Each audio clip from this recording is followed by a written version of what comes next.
gini teman-teman, kita langsung ke cek situs resminya ya.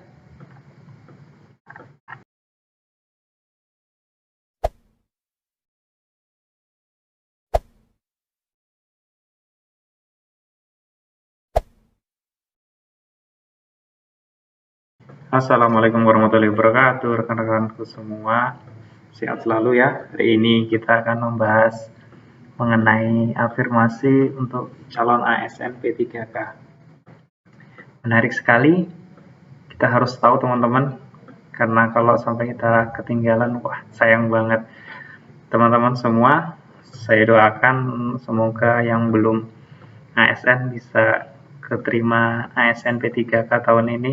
Amin ya robbal alamin. Yang penting kita harus berusaha, berdoa, giat belajar, dan satu hal lagi yaitu pandai-pandai dalam mencari informasi. Gitu ya teman-teman. Nah, gini teman-teman, kita langsung ke cek situs resminya ya. Untuk kebijakan afirmasi, nah ini dia teman-teman. Kita zoom dulu ya, biar lebih enak untuk dibaca. Nah ini teman-teman, kebijakan afirmasi dalam seleksi ASN P3K ya. Yang pertama ini sertifikat pendidik teman-teman. Ini luar biasa, yaitu 100%. Nah di sini dituliskan bahwasanya dari nilai maksimal kompetensi teknis.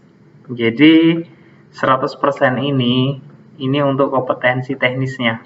Jadi untuk wawancara dan yang lain tetap harus tes, gitu ya teman-teman. Cuman kalau untuk kompetensi teknis yang banyak gagalnya ini, dia udah otomatis 100%, berapapun nilainya 100%. Ini luar biasa. Terus yang kedua adalah usia. Usia yaitu afirmasi 15% dari nilai maksimal kompetensi teknis. Sama aja, semua afirmasi ini diberikan di bagian kompetensi teknis teman-teman. Jadi yang perlu diingat di situ, usia mendapatkan afirmasi 15%. Wow, gede gini, 15%. Terus yang nomor 3 adalah disabilitas, yaitu 10%. Lumayan, masih ada kompensasi, alhamdulillah, kita bersyukur. Terus yang nomor 4, guru honorer kategori 2, yaitu 10%. Ini sama kompetensi teknis juga. Nah gini teman-teman, ini yang selain nomor 1, ini apabila memiliki 1 atau lebih, ini akan dikalkulasikan. Misalnya gini, guru honorer K2, dia seorang guru honorer K2, dia akan dapat nilai 10% tuh. Nah rata-rata guru honorer K2 itu kan usianya di atas 35 tahun.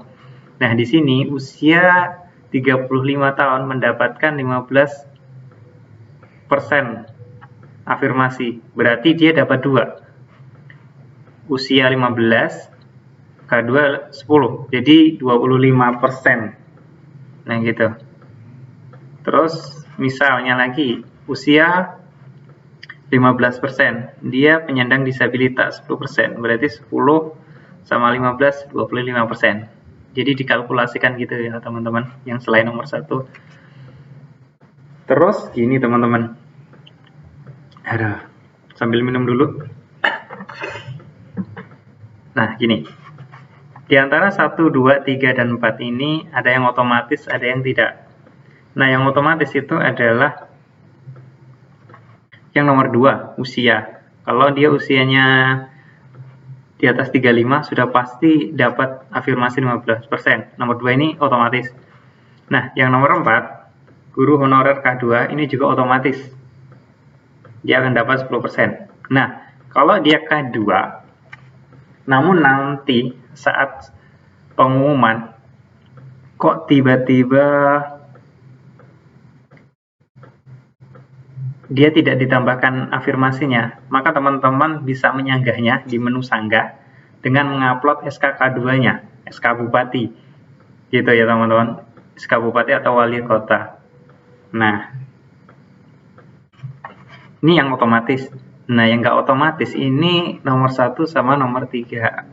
Nah, nomor 1 ini sertifikat pendidik, yaitu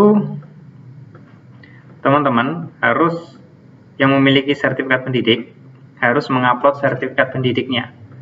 Dan kalau yang guru penjas itu jelas, guru kelas jelas. Nah, teman-teman kalau untuk guru yang sertifikat yang lain dan dimasukkan ke guru kelas, teman-teman harus cek linearisasi.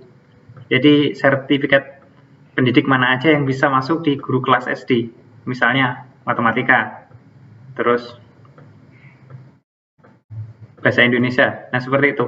Jadi teman-teman harus melihat, jadi jangan sampai salah. Jika teman-teman salah mengupload ini, bisa malah teman-teman gagal, nggak jadi ikut tes. Nah, itu untuk sertifikat pendidik ya teman-teman. Nah, yang menarik ini yang jarang dibahas orang, kali ini saya ingin bahas, yaitu nomor 3, disabilitas. Nah, disabilitas ini nggak otomatis teman-teman. Di menu pendaftaran itu diklikkan pada bagian informasi, kan ada umum, ini disabilitas, itu ada tunanetra, ada non tunanetra. Nah, di sini syarat yang diperlukan adalah surat keterangan disabilitas dari rumah sakit pemerintah daerah. Jadi rumah sakit bukan swasta, rumah sakit pemerintah daerah. Rumah sakit pemerintah daerah ya teman-teman. Jadi SSC rumah sakit umum daerah. Terus di sana biasanya itu akan diperiksa oleh dokter spesialis. Jadi ada 2 surat keterangan. Yang pertama surat keterangan dari dokter spesialisnya. Nah, yang kedua itu surat yang dikeluarkan dari rumah sakitnya, MCU. Jadi ada 2. Nah, itu 2 nanti jadi di merger jadi 1 PDF. Nah, itu diupload. Apakah itu setelah itu selesai? Tidak teman-teman. Untuk disabilitas masih ada hal yang harus dilakukan lagi, yaitu verifikasi disabilitas, yaitu menggunakan video.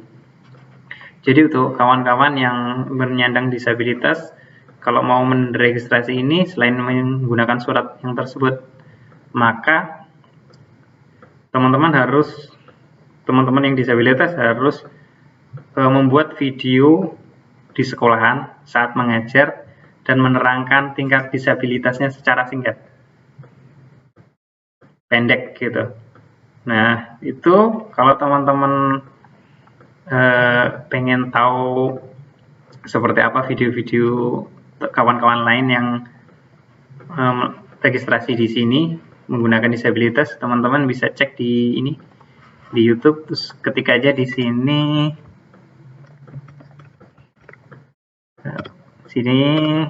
persyaratan P3K disabilitas.